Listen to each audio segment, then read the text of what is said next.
ବନ୍ଧୁଗଣ, ମୃତ୍ୟୁ ପରେ ସ୍ୱର୍ଗ ଯିବାର ଅଧିକାରୀ କିଏ? ଆଉ ନର୍କର ନିଆଁରେ କିଏ ଜଳେ? ଏହା କିଏ ସ୍ଥିର କରେ ଏବଂ କେଉଁ ଆଧାରରେ କରେ? ଅନେକ ସମୟରେ ଆପଣ ଶୁଣିଥିବେ ଯେ ଜୀବନ ସାରା ପାପ କରିଥିବା ମଣିଷ ସ୍ୱର୍ଗକୁ ଯାଏ, ଆଉ ଲକ୍ଷ ଲକ୍ଷ ପୁଣ୍ୟ କରିଥିବା ବ୍ୟକ୍ତି ମଧ୍ୟ ନର୍କର ଯାତନା ଭୋଗେ। ଆମର ପ୍ରାଚୀନ ଗ୍ରନ୍ଥରେ ଏମିତି ଅନେକ ଉଦାହରଣ ରହିଛି। ଯେତେବେଳେ ଏହି ପ୍ରଶ୍ନ ମହାରାଜ ଯୁଧିଷ୍ଠିର ଭଗବାନ ଶ୍ରୀକୃଷ୍ଣଙ୍କୁ ପଚାରିଥିଲେ, ସେତେବେଳେ କୃଷ୍ଣ ଏହାର ଏକ ବହୁତ ସହଜ ଓ ଆଶ୍ଚର୍ଯ୍ୟଜନକ ରହସ୍ୟ ପ୍ରକଟ କରିଥିଲେ। ଆଜିର ଏହି ଭିଡ଼ିଓରେ ଆମେ ସେହି ମହତ୍ତ୍ୱପୂର୍ଣ୍ଣ ରହସ୍ୟ ଉପରୁ ପରଦା ହଟାଇବାକୁ ଯାଉଅଛୁ। ଭିଡ଼ିଓଟିକୁ ଶେଷ ପର୍ଯ୍ୟନ୍ତ ନିଶ୍ଚୟ ଦେଖନ୍ତୁ। ଏହା ଆପଣଙ୍କ ଜୀବନର ଚିନ୍ତାଧାରାକୁ ବଦଳାଇ ଦେବ। ଯଦି ଆମର ଏହି ପ୍ରୟାସ ଭଲ ଲାଗେ ତେବେ ଗୋଟିଏ ଲାଇକ୍ କରି କମେଣ୍ଟରେ ଜୟ ଶ୍ରୀକୃଷ୍ଣ ନିଶ୍ଚୟ ଲେଖିବେ। ଦିନକର କଥା। ପାଣ୍ଡୁପୁତ୍ର ମହାରାଜ ଯୁଧିଷ୍ଠିର ଅତ୍ୟନ୍ତ ବ୍ୟାକୁଳ ହୋଇ ଭଗବାନ ଶ୍ରୀକୃଷ୍ଣଙ୍କୁ ପଚାରିଲେ, ହେ ମଧୁସୂଦନ, ଆପଣ ସର୍ବଜ୍ଞ, ତ୍ରିକାଳଦର୍ଶୀ।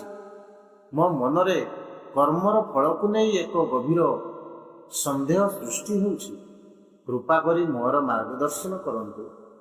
ଶେଷ ସମୟରେ ଏହା କେମିତି ସ୍ଥିର ହୁଏ ଯେ କିଏ ସ୍ୱର୍ଗ ସୁଖ ପାଇବ ଆଉ କିଏ ନର୍କର ଯାତନା?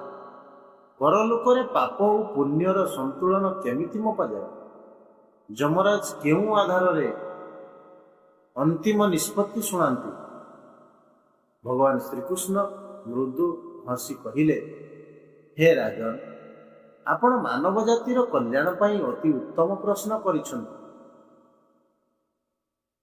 କର୍ମର ଗତି ବହୁତ ସୂକ୍ଷ୍ମ। ସଂସାର କେବଳ ବାହାରର କାମକୁ ଦେଖେ, କିନ୍ତୁ ଈଶ୍ୱର ମଣିଷର ମନର ଭାବକୁ ଦେଖନ୍ତି। ଏହାର ଉତ୍ତର ପାଇଁ ମୁଁ ଆପଣଙ୍କୁ ଏକ ପ୍ରାଚୀନ ଇତିହାସ ଶୁଣାଉଛି, ଯାହାକୁ ଶୁଣିଲେ ଆପଣଙ୍କ ମନର ସବୁ ସନ୍ଦେହ ଦୂର ହୋଇଯିବ। ଶ୍ରୀକୃଷ୍ଣ କହିଲେ, ପୂର୍ବ କାଳରେ ମଧ୍ୟ ଦେଶର ଏକ ବଡ଼ ନଗରରେ ଏକା ସମୟରେ 5 ଜଣ ମଣିଷଙ୍କର ମୃତ୍ୟୁ ହେଲା। ମୃତ୍ୟୁ ପରେ ସେହି 5ଟି ଆତ୍ମା ଯମଲୋକରେ ପହଞ୍ଚିଲେ। ଯମଲୋକର ସେହି ଭୟଙ୍କର ରୂପ ଦେଖି ସେମାନଙ୍କ ଛାତି ଧଡ଼ ଧଡ଼ ହେବାକୁ ଲାଗିଲା।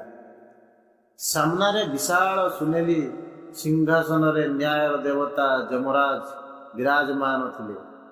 ତାଙ୍କ ଆଖି ଅଙ୍ଗାର ପରି ନାଲି ଥିଲା ଏବଂ ହାତରେ ଥିଲା ପ୍ରଚଣ୍ଡ କାଳଦଣ୍ଡ। ତାଙ୍କ ପାଖରେ ଚିତ୍ରଗୁପ୍ତ ବସି ଜୀବନମାନଙ୍କର ପାପ ପୁଣ୍ୟର ହିସାବ ଖାତା ଦେଖୁଥିଲେ। ସେହି ସଭାରେ ଗୋଟିଏ ପଟେ ସ୍ୱର୍ଗର ଦ୍ୱାର ଥିଲା, ଯେଉଁଠାରୁ ସୁଗନ୍ଧିତ ପବନ ଓ ମଧୁର ସଙ୍ଗୀତ ଆସୁଥିଲା, ଆଉ ବାମ ପଟେ ଥିଲା ନର୍କର ଦ୍ୱାର, ଯେଉଁଠି ନିଆଁର ଲେପଟା, ଫୁଟନ୍ତା ତେଲର କଢ଼େଇ ଏବଂ ପାପୀମାନଙ୍କର କାନ୍ଦଣାର ଭୟଙ୍କର ଶବ୍ଦ ଶୁଣାଯାଉଥିଲା। ସେହି 5 ଜଣ ଆତ୍ମା ଭୟରେ ଏକାଠି ହୋଇ ଠିଆ ହେଲେ ଏବଂ ନିଜ ନିଜ ଜୀବନର କର୍ମ ବିଷୟରେ ଆଲୋଚନା କରିବାକୁ ଲାଗିଲେ। ପ୍ରଥମ ବ୍ୟକ୍ତି ହରିଦାସ ଚୋର। ସେ କାନ୍ଦି କାନ୍ଦି କହିଲା, ମୁଁ ଜଣେ ଚୋର ଥିଲି। ଗରିବୀ ଯୋଗୁଁ ପିଲାଙ୍କ ପେଟ ପୋଷିବାକୁ ଚୋରି କଲି, କିନ୍ତୁ ମୁଁ କେବଳ ଅହଙ୍କାରୀ ଧନୀ ଲୋକଙ୍କ ଘରୁ ଚୋରି କରୁଥିଲି। ଗରିବଙ୍କୁ କେବେ ସତେଇ ନାହିଁ। ତଥାପି ଚୋରି ତ ପାପ, ମୋତେ ନିଶ୍ଚୟ ନର୍କ ମିଳିବ। ଦ୍ୱିତୀୟ ବ୍ୟକ୍ତି କମଳିନୀ, ବେଶ୍ୟା। ସେ ଆଖିରୁ ଲୁହ ପୋଛି କହିଲା, ମୋର ଇଚ୍ଛା ବିରୁଦ୍ଧରେ ମୋତେ ବେଶ୍ୟାବୃତ୍ତିର ଅନ୍ଧାରକୁ ଠେଲି ଦିଆଯାଇଥିଲା। ମୁଁ ପାପର ଜୀବନ ଜିଇଛି, କିନ୍ତୁ ମୋ ମନରେ କରୁଣା ଥିଲା।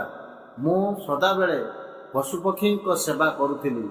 ତଥାପି ଶାସ୍ତ୍ର ଅନୁସାରେ ମୋ ଭାଗ୍ୟରେ ନର୍କ ହିଁ ଅଛି। ତୃତୀୟ ବ୍ୟକ୍ତି ସୂର୍ଯ୍ୟକେତୁ, ସୈନିକ। ସେ ଗଭୀର ସ୍ୱରରେ କହିଲା, ମୁଁ ଜଣେ କ୍ରୋଧର ରାଜାର ସୈନିକ ଥିଲି। ରାଜାଙ୍କ ଆଦେଶରେ ମୁଁ ଅନେକ ନିରୀହ ଲୋକଙ୍କ ଜୀବନ ନେଇଛି। ଗାଁ ପୋଡ଼ିଛି। ମୋ ଆତ୍ମା ସବୁବେଳେ ଏଥିପାଇଁ ଅନୁତାପ କରୁଥିଲା ଯେ ମୋର ନର୍କ ପ୍ରାପ୍ତି ନିଶ୍ଚିତ।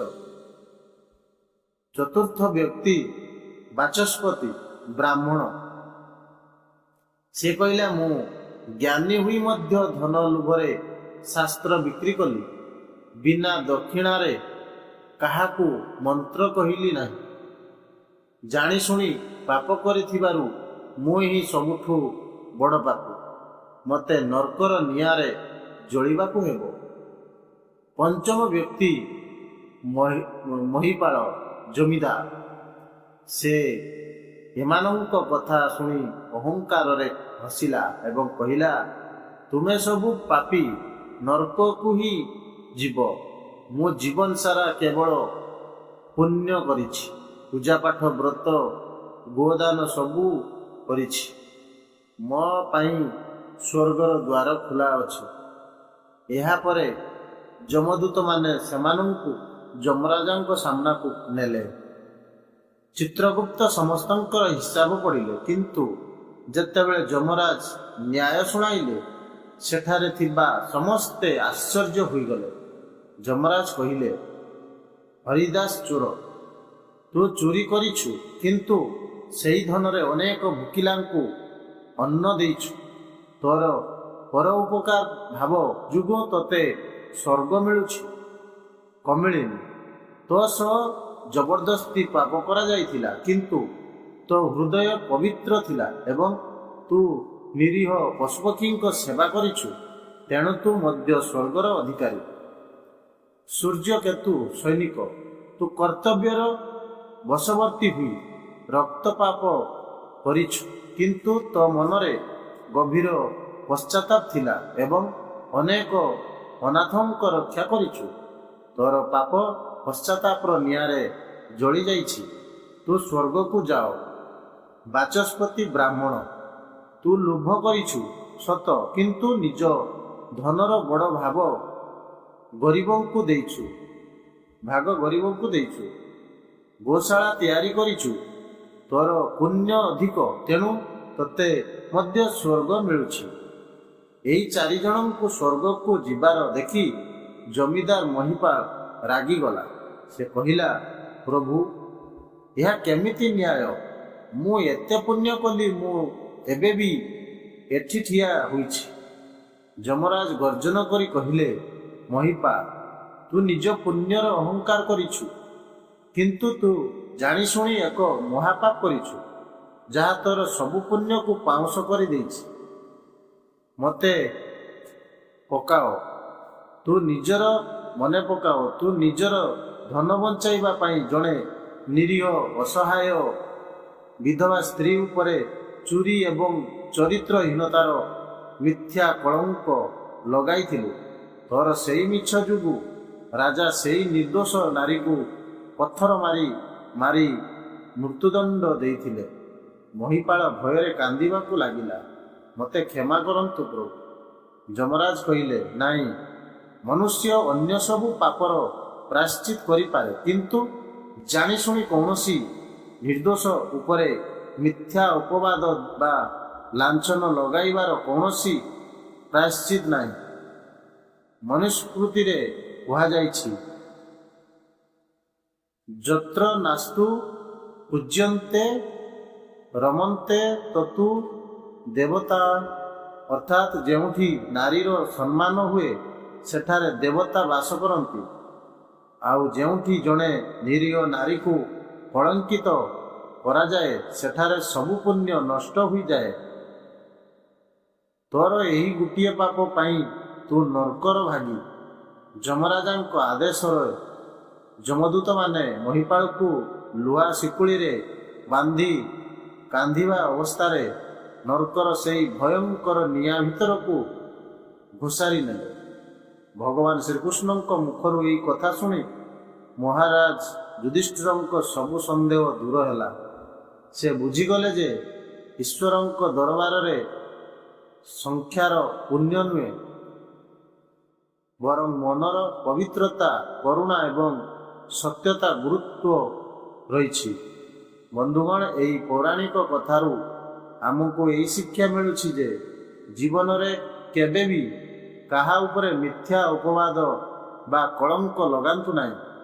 ସଦାବେଳେ ସତ୍ୟ ମାର୍ଗରେ ଚାଲନ୍ତୁ ଏବଂ ନାରୀ ଜାତିକୁ ସମ୍ମାନ କରନ୍ତୁ। ଯଦି ଆଜିର ଏହି ଜ୍ଞାନବର୍ଦ୍ଧକ କଥାଟି ଆପଣଙ୍କୁ ଭଲ ଲାଗିଥାଏ ତେବେ ଭିଡ଼ିଓକୁ ଗୋଟିଏ ଲାଇକ୍ ନିଶ୍ଚିତ କରନ୍ତୁ। କମେଣ୍ଟ ବକ୍ସରେ ଜୟ ଶ୍ରୀକୃଷ୍ଣ ଲେଖିବାକୁ ଭୁଲିବେ ନାହିଁ। ଏମିତି ଆହୁରି ସୁନ୍ଦର ଭିଡ଼ିଓ ଦେଖିବା ପାଇଁ ଆମ ଚ୍ୟାନେଲକୁ ଏବେ ହିଁ ସବସ୍କ୍ରାଇବ୍ କରନ୍ତୁ। ଧନ୍ୟବାଦ। ଜୟ ଶ୍ରୀ